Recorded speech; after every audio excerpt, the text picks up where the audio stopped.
Channel this is Prasad. మనం previous ఎపిసోడ్లో మనం యాంగులర్ ప్రాజెక్ట్ ఎలా క్రియేట్ చేసుకోవాలి చూసాము. తర్వాత యాంగులర్ ప్రాజెక్ట్ ఎలా ఎగ్జిక్యూట్ చేసుకున్నాక మనం అవుట్పుట్ చూసాము. ఓకే, ఎక్కడి నుంచి వస్తుంది ఇన్ఫర్మేషన్ అనేది. Now in this episode we will be seeing the difference. Previous వర్షన్స్లో ఈ వర్షన్లో డిఫరెన్స్ ఏంటి చూద్దాం. ఓకే, సో మనం ఏంటంటే యాంగులర్ ప్రాజెక్ట్ అనేది 17th వర్షన్ ఇన్స్టాల్ చేసుకున్నాం కదా. Let's try to create the angular lesser version. Okay, so నేను ఏం చేస్తున్నాను, I went to the where we have created, అక్కడికి వెళ్ళాను. ఈ యాంగులర్ ట్యూటోరియల్లో మనం యాంగులర్ 17th వర్షన్ క్రియేట్ చేసుకున్నాం. Okay, so let me show you that. చూడండి, యాంగులర్ ట్యూటోరియల్ దాంట్లో యాంగులర్ 17 చేసుకున్నాం కదా. ఇప్పుడు నేను యాంగులర్ 15 యాంగులర్ 16 చేస్తాను. Okay, less than 17th version. So Angular CLIని ఇన్స్టాల్ చేయాలి కదా. యాంగులర్ CLIకి install npm install -g @angular/CLI anything is fine. Like let's go with 16 or 15 something. నేను 16కి వెళ్తాను. less than 17 వర్షన్స్కి డిఫరెన్స్ ఉంది. Okay, now let me click on it. So it takes time to install the Angular CLI of 16th version. And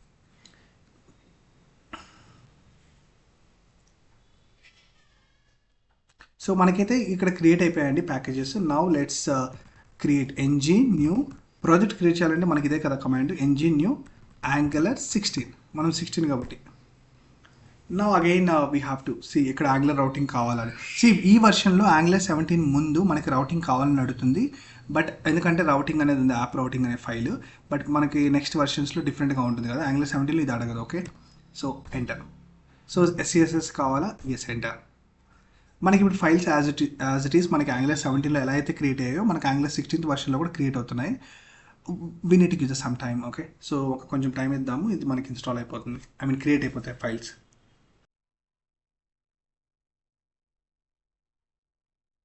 okay, మనకైతే packages install అయిపోయాయి. ఇప్పుడు నేను ఇది close చేసేస్తాను, ఇంక ఇది అవసరం లేదు మనకి. ఇక్కడైతే యాంగులర్ 16 క్రియేట్ అయిపోయింది.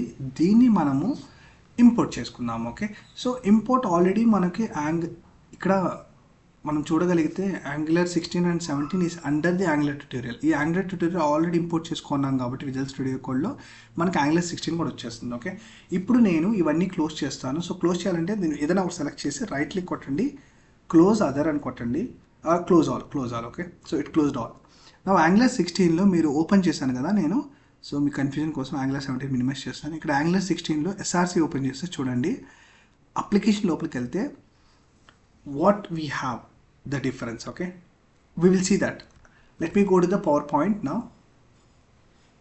So first of all ఏంటంటే మనకి what is the difference, new logo. Okay, ఈ యాంగులర్ 17కి ప్రీవియస్ వర్షన్కి లోగో డిఫరెన్స్ ఉంది. లోగో ఏం డిఫరెన్స్, favicon.ioలో మనకి ఈ ఐకాన్ చూడండి. సో ఇక్కడ యాంగులర్ 17కి వెళ్తే మనకి డిఫరెంట్ ఐకాన్ ఉంటుంది. Okay, so different icon SRC. Okay, తర్వాత యాప్ favicon.io, ఇక్కడ different icon. So there is a difference. Okay, ఆ రెండింటికి. సో తర్వాత మనకి వెబ్సైట్ అనేది కూడా అప్డేట్ చేసేసారు. So let me just show you that. Let me close this all. Okay,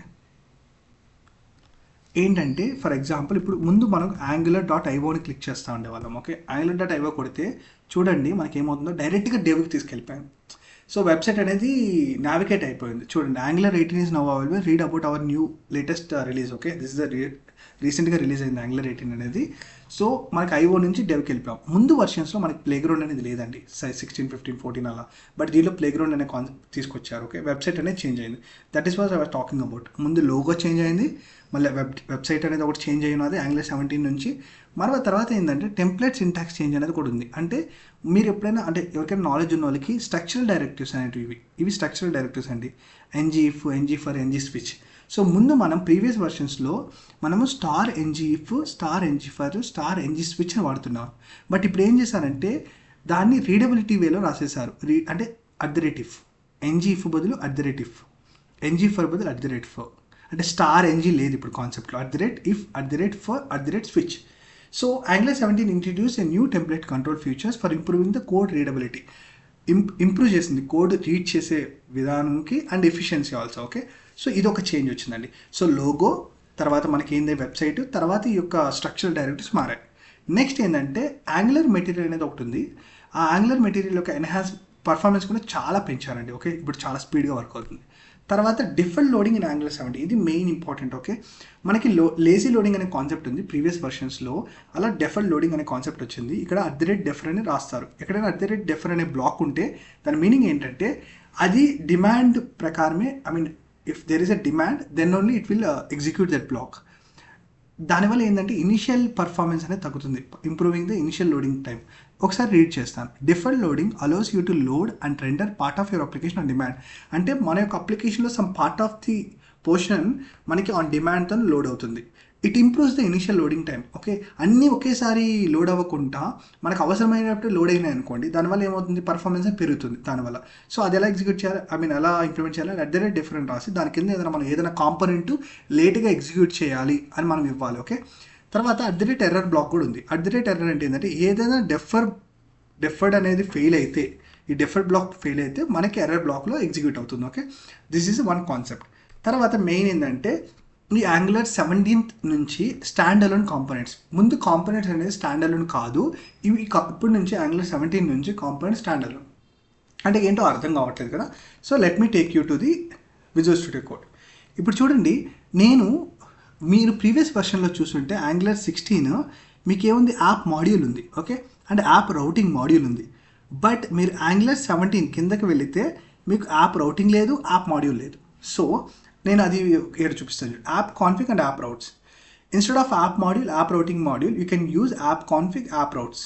ఈ కొత్త వర్షన్లో ఫర్ స్టాండ్ అలోన్ అప్లికేషన్, ఈ కొత్త యాంగులర్ 17th వర్షన్ నుంచి ఈ app module, app routing module లేదు. దాని బదులు మన యాప్ కాన్ఫిగ్ ఉంది, యాప్ రౌట్స్ ఉంది. అందుకే మీరు ఈ యాంగులర్ 17లో యాప్ మాడ్యూల్ చూడట్లేదు, యాప్ రౌటింగ్ మాడ్యూల్ చూడట్లేదు. మీరు చూస్తున్నది యాప్ కాన్ఫిగ్ చూస్తున్నారు, యాప్ రౌట్స్ చూస్తున్నారు.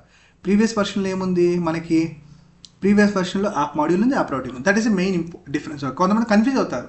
ప్రీవియస్ వర్షన్లో వర్క్ చేసిన వాళ్ళు ఇప్పుడు ఈ వర్షన్ ఇన్స్టాల్ చేసినప్పుడు అరే ఏంట్రా నాకు యాప్ మాడ్యూల్ లేదు, యాప్ రౌటింగ్ మాడ్యూల్ లేదు అని కన్ఫ్యూజ్ అవుతారు.